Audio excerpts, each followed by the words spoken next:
ಜನನಿ news ಚಾನೆಲ್ಗೆ like ಮಾಡಿ, subscribe ಮಾಡಿ, ಶೇರ್ ಮಾಡುವ ಮೂಲಕ ನಮ್ಮ ಚಾನೆಲ್ಗೆ ಸಹಕರಿಸಿ.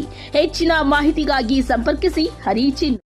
ಇವತ್ತು ನನ್ನ ಆರ್ಕೆ ಫೌಂಡೇಶನ್ ಪದಾಧಿಕಾರಿಗಳ ಸಹಾಯದಿಂದ ಹಾಗೂ ನಮ್ಮ ಇಡೀ ಕೆಜಾಬ್ ಜನತೆ ನನ್ನ ಶ್ರೇಯಾಭಿಲಾಷೆಗಳಿಂದ ಸತತವಾಗಿ 5ನೇ ವರ್ಷಗಳ ಪುಸ್ತಕಗಳನ್ನು ವಿತರಣೆ ಮಾಡುತ್ತ ಕಾರ್ಯಕ್ರಮನ ಹಮ್ಮಿಕೊಂಡಿದ್ದೀನಿ.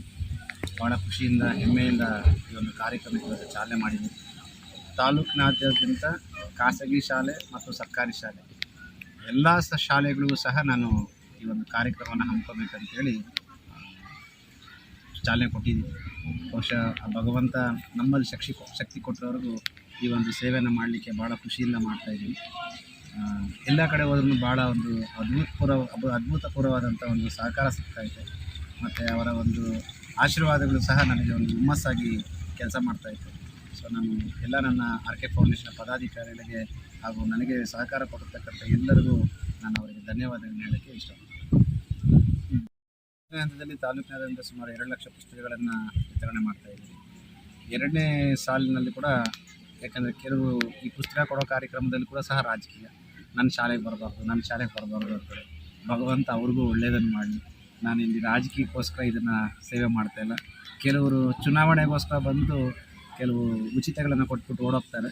ಬಟ್ ಮೋಹನ್ ಕೃಷ್ಣ ಹಂಗಲ್ಲ, ರಾಜಕೀಯನ ಬಿಟ್ಟು ನನ್ನ ಒಂದು ಆರ್ಕೆ ಫೌಂಡೇಶನ್ ಕಡೆಯಿಂದ ಒಂದು ಎಜುಕೇಷನ್ಗೆ ಅಥವಾ ವಿದ್ಯಾಭ್ಯಾಸಕ್ಕೆ ಏನು ಒತ್ತು ಕೊಡಬೇಕು ಅದನ್ನು ಕೊಡ್ತಾಯಿದ್ದೀವಿ.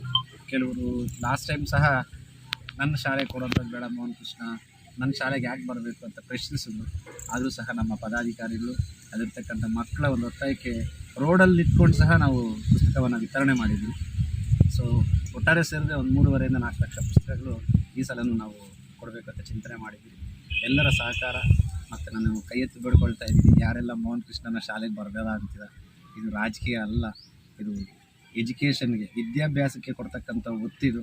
ದಯಮಾಡಿ, ನಾನು ಒಬ್ಬ ರಾಜಕೀಯ ಪಕ್ಷೇತರನಾಗಿ ಎಲ್ಲೂ ಬಂದಿಲ್ಲ, ಬರೋದೂ ಇಲ್ಲ. ಮುಂದಿನ ದಿನಗಳಲ್ಲಿ ಭಗವಂತ ದಾರಿ ತೋರಿಸ್ತಾನೆ.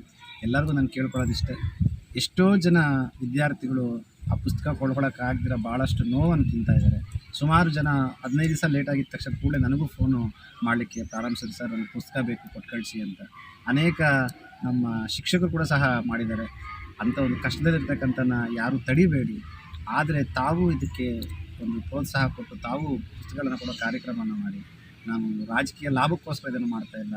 ನಾನು ಮಾಡ್ತಿರ್ತಕ್ಕಂಥದ್ದು, ನಾನು ಕೊಟ್ಟ ಮಾತಂತೆ ಪ್ರತಿ ವರ್ಷವೂ ಏನೊಂದು ಕೆಲಸವನ್ನು ಮಾಡಬೇಕು, ಒಂದು ಉಚಿತ ಪುಸ್ತಕಗಳನ್ನು ಕೊಡುವಂಥದ್ದು ಅದನ್ನು ಮಾಡ್ತಾಯಿದ್ದೀವಿ. ಯಾರೆಲ್ಲ ಇದಕ್ಕೆ ವಿರೋಧ ಪಡಿಸ್ತಾರೆ, ಭಗವಂತ ಒಂದು ಒಳ್ಳೆಯದು ಮಾಡಲಿ, ಅವ್ರಿಗೂ ಸಹ ಒಳ್ಳೆಯ ಬುದ್ಧಿಯನ್ನು ಕೊಡಲಿ, ಅವ್ರಿಗೂ ಸಹ ದಾನ ಧರ್ಮ ಅನ್ನೋ ಒಂದು ಏನಂತೀರ ಅದೊಂದು ಗುಣವನ್ನು ಕೊಡಲಿ ಅಂತೇಳಿ ನಾನು ಬೇಡ್ಕೊಳ್ತಾ ಇದ್ದೀನಿ. ನಮ್ಮ ಟೀಮಲ್ಲಿ ಇರ್ತಕ್ಕಂಥ ಗಂಗರೆಡ್ಡಿ ಅನ್ನೋ ಇಲ್ಲಿ ಇರ್ತಕ್ಕಂಥ ಸ್ಥಳೀಯರೇ ಆಗಿರ್ತಂಥ ನಮ್ಮ ಭೂಪಾಲ್ ರೆಡ್ಡಿ ಅವ್ರು ಇರ್ತಾರೆ. ಅವ್ರು ಲಿಸ್ಟ್ ಕೊಟ್ಟು ಕಳಿಸಿದ್ರೆ ಖಂಡಿತವಾಗ್ಲೂ ನಮ್ಮ ಆರ್ಕೆ ಫೌಂಡೇಶನ್ ಕಡೆಯಿಂದ ಏನು ಮಾತು ಕೊಟ್ಟಿದ್ದು ನಾನು ಕಳಿಸ್ಕೊಡ್ತೀರಿ. ಅದಕ್ಕೆ ಒಂದು ಸಪ್ರೇಟ್ ಪ್ರೋಗ್ರಾಮ್ ಇಟ್ಟಿದ್ದೀನಿ.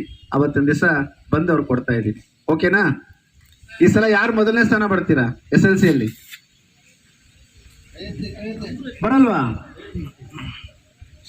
ಬರುತ್ತೆ ಅಂತ ಮಾಡಬೇಡಿ.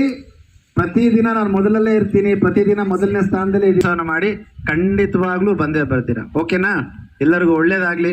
ತಂದೆ ತಾಯಿಯ ಕಷ್ಟವನ್ನ, ಶಿಕ್ಷಕದವರು ಪಡ್ತಕ್ಕಂಥ ಕಷ್ಟವನ್ನ ನೆನೆಸ್ಕೊಳ್ಳಿ. ಒಂದೊಂದು ಕ್ಷಣವೂ ತುಂಬಾ ಇಂಪಾರ್ಟೆಂಟು. ಇವತ್ತೊಂದು ಅವರ್ ನಾವು ಬಿಟ್ಬಿಟ್ರೆ ಮತ್ತೆ ಬರತ್ತ? ಅದು ಬರಲ್ಲ. ಕಳೆದೋಗಿರೋ ಟೈಮ್ ಮತ್ತೆ ಬರಲ್ಲ. ಅದೇ ರೀತಿ ನಿಮಗೆ ಬಾಳ್ಯ ನೆನಪು ಮತ್ತೆ ಬರಲ್ಲ. ನನಗೇನಾದ್ರು ಭಗವಂತ ಅವಕಾಶ ಕೊಟ್ಟಿದ್ರೆ ನಾನು ಬಂದಲ್ಲಿ ಕುತ್ಕೊಂಡ್ಬಿಡ್ತಾ ಇದ್ದೆ. ಈ ಒಂದು ಭಾಗ್ಯ ಯಾರಿಗೂ ಬರಲ್ಲ. ಒಳ್ಳೆ ರೀತಿಯಲ್ಲಿ ಓದಿ ಹೈಯೆಸ್ಟ್ ಮಾರ್ಕ್ಸ್ ಬಂದವರಿಗೆ 1 ಲಕ್ಷದ ಬಹುಮಾನವನ್ನು ಕೊಡ್ತೀನಿ ಅಂತ ಬಹುಶಃ ಇವತ್ತು ಗ್ರೀನ್ವುಡ್ ಅವರು ಆ ಒಂದು ಸ್ಥಾನವನ್ನು ಪಡೆದಿದ್ದಾರೆ ಅಂತ ಮಾಹಿತಿ ಬಂದೈತೆ. ಈಗ ನಾನು ಪದಾಧಿಕಾರಿಯಲ್ಲಿ ವಿನಂತಿಸ್ಕೊಳ್ತಾ ಇದ್ದೀನಿ, ಎಲ್ಲ ಶಾಲೆಗಳಲ್ಲಿ ಒಂದು ಸಲ ಸಂಪರ್ಕ ಮಾಡಿ ಆ ಒಂದು ಡೇಟಾವನ್ನು ತಗೊಂಡು ಇನ್ನೊಂದು ದಿವಸ ಪುಸ್ತಕ ಕೊಡೋ ಕಾರ್ಯಕ್ರಮದಲ್ಲಿ ಆಗಿದ ತಕ್ಷಣ ಒಂದು ಒಳ್ಳೆಯ ಸಮಾರಂಭನ ಮಾಡಿ ಫಸ್ಟು, ಸೆಕೆಂಡ್, ಥರ್ಡ್ ಯಾರು ಬಂದಿದ್ದಾರೆ ಅವ್ರಿಗೆಲ್ಲ ಒಂದು ಐಡೆಂಟಿಫೈ ಮಾಡುವಂಥ ಕೆಲಸ, ಸನ್ಮಾನಿಸುವಂಥ ಕೆಲಸವನ್ನು ನಮ್ಮ ಆರ್ಕೆ ಫೌಂಡೇಶನ್ ವತಿಯಿಂದ ಮಾಡಬೇಕಂತ ಅಂದ್ಕೊಂಡಿದ್ದೆ. ಖಂಡಿತವಾಗ್ಲೂ ಯಾರು ಹೈಯೆಸ್ಟ್ ಮಾರ್ಕ್ಸ್ ಬಂದಿದ್ದಾರೆ ಅವರಿಗೆ 1 ಲಕ್ಷ ಬಹುಮಾನವನ್ನು ಮುಂದಿನ ದಿನಗಳಲ್ಲಿ ವಿತರಣೆ ಮಾಡೋಕ್ಕೆ ಸಿದ್ಧತೆ ಮಾಡಿ. ನಿಮ್ಮನ್ನು ಹೆತ್ತು ಹೊತ್ತು ಅವರ ಕನಸುಗಳನ್ನ ನೆರವೇರಿಸಲಿಕ್ಕೋಸ್ಕರ ತಾಯಂದರು ಮತ್ತು ನಮ್ಮ ಪೋಷಕರು ಪಡುವಂಥ ಕಷ್ಟ ಭಾಳ ದೊಡ್ಡದು. ಇಲ್ಲಿ SLC ಮಕ್ಕಳು ಭಾಳ ಶ್ರದ್ಧೆಯಿಂದ ಓದಬೇಕು ಅಂತೇಳಿ ನಿಮ್ಮನ್ನು ಕೇಳ್ಕೊಳ್ತಾ ಇದ್ದೀನಿ. ಒಂದು ಮಾತನ್ನು ಅರ್ಥ ಮಾಡ್ಕೊಳ್ಳಿ, ಇವತ್ತು ನಾವು ಸರಿಯಾಗಿ ಕೆಲಸ ಮಾಡಿಲ್ಲ ಅಂತಂದರೆ ನಾಳೆ ಭಾಳ ಜಾಸ್ತಿ ಕೆಲಸ ಮಾಡಬೇಕಾಗತ್ತೆ. ಕೆಲಸ ಅಂದರೆ ನಮ್ಮ ಮೇಡಮ್ ಅವ್ರು ಹೇಳ್ದಂಗೆ ಓದೋದು ಮಾತ್ರ ನಿಮ್ಮ ಕೆಲಸ, ಹೌದಾ ಅಲ್ವಾ? ಓದನ್ನ ಬಿಟ್ಟು ಇವತ್ತು ಜಾಸ್ತಿ ಆಡಕ್ಕೆ ಹೋದರೆ ನೀವು ದೊಡ್ಡವರಾದ ನಂತರ ಜಾಸ್ತಿ ಹೊತ್ತು ಕೆಲಸ ಮಾಡಬೇಕಾಗತ್ತೆ. ಅರ್ಥ ಆಯ್ತಾ? ಈಗ ನಮ್ಮ SLC ಮಕ್ಕಳು, 9th ಮಕ್ಕಳು, ಹೈಸ್ಕೂಲ್ ಅವ್ರು ಇವಾಗೆ ಡಿಸೈಡ್ ಮಾಡ್ಕೊಂಬಿಡಿ, ಇವತ್ತು ಜಾಸ್ತಿ ಓದಿ ದೊಡ್ಡವರಾದ ನಂತರ ಅವತ್ತು ಫ್ರೀಯಾಗಿ ಈಸಿಯಾಗಿರ್ತೀರಾ. ಇವತ್ತು ಚೆನ್ನಾಗಿ ಆಟ ಆಡಿ, ದೊಡ್ಡವರಾದ್ಮೇಲೆ ಜಾಸ್ತಿ ಕಷ್ಟಪಡ್ತೀರಾ ಅನ್ನೋದು ನೀವೆಲ್ಲ ಇವತ್ತೇ ನೀವು ಡಿಸೈಡ್ ಮಾಡ್ಕೋಬೇಕು. SLC ಮಕ್ಳು ಯಾರ ಕೈ ಇದ್ದೀರಾ ಇಲ್ಲಿ? ನೀವು ಹೇಳ್ತೀರಾ ಇವತ್ತು ಜಾಸ್ತಿ ಕಷ್ಟಪಡ್ತೀರಾ, ದೊಡ್ಡವರಾದ್ಮೇಲೆ ಜಾಸ್ತಿ ಕಷ್ಟಪಡ್ತೀರಾ? ಇದನ್ನು ಮೈಂಡಲ್ಲಿ ಇಟ್ಕೊಂಡ್ಬಿಟ್ರೆ ನಾವು SLCಯಲ್ಲಿ ರಾಜ್ಯಕ್ಕೆ ಪ್ರಥಮ ಸ್ಥಾನವನ್ನು ಪಡಿಬೋದು ಅಲ್ವಾ?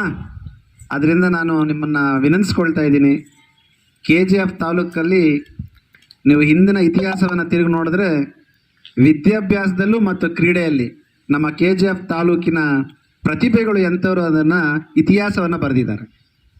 ಅಂಥದ್ರಲ್ಲಿ ಈ ಸಲ ನಮಗೇನೋ ಒಂದು ಹೆಚ್ಚು ಕಮ್ಮಿ ಆಗೋಯ್ತು ಅಂತೇಳಿ ಯಾರು ಕುಂದ್ಕೊಳ್ಳೋದು ಬೇಡ. ನಾನು ನಿಮ್ಮ ಶಾಲೆ ಬಗ್ಗೆ ಹೇಳ್ತಾ ಇಲ್ಲ, ನಾನು ಎಂಟೈರ್ SLC ಬಗ್ಗೆ. ಬಟ್ ಒಂದು ಒಳ್ಳೆಯ ವಿಷಯ ಏನಂತಂದರೆ ವೆಂಕಟೇಶ್ವರ ಅವರು ಕೋಲಾರಲ್ಲಿ 3ನೇ ಸ್ಥಾನ ಮೇಡಮ್, ರಾಜ್ಯಕ್ಕೆ ಯಾವುದಕ್ಕೆ? ರಾಜ್ಯಕ್ಕೆ 4ನೇ ಸ್ಥಾನ ಪಡೆದಿರಿ. ಎಲ್ಲರೂ ಜೋರಾಗಿ ಆ ತಾಯಿಗೆ, ಆ ಒಂದು ತಂದೆಗೆ, ಅಂಥ ಮಕ್ಕಳು ಪಡೆದವರಿಗೆ ನಾವು ಪ್ರೋತ್ಸಾಹ ಮಾಡೋಣ. ಅದೇ ರೀತಿ ರಾಜ್ಯದಲ್ಲಿ ವೆಂಕಟೇಶ್ವರ ಶಾಲೆಯ ಒಂದು ಪ್ರತಿಭೆಯನ್ನು ಪ್ರದರ್ಶಿಸಲಿಕ್ಕೆ ಸಹಕಾರ ಕೊಟ್ಟಂಥವರು, ಅವರ ಕಷ್ಟವನ್ನು ಪಟ್ಟಂತ ನಮ್ಮ ಶಿಕ್ಷಕಿಯವರು. ಜನನಿ ನ್ಯೂಸ್ಗೆ ಸ್ವಾಗತ. ಈ ಒಂದು ಮಾಹಿತಿ ನಿಮಗೆ ಇಷ್ಟ ಆದಲ್ಲಿ ದಯವಿಟ್ಟು ಲೈಕ್ ಮಾಡಿ, ಶೇರ್ ಮಾಡಿ, ಕಾಮೆಂಟ್ ಮಾಡಿ ತಿಳಿಸಿ.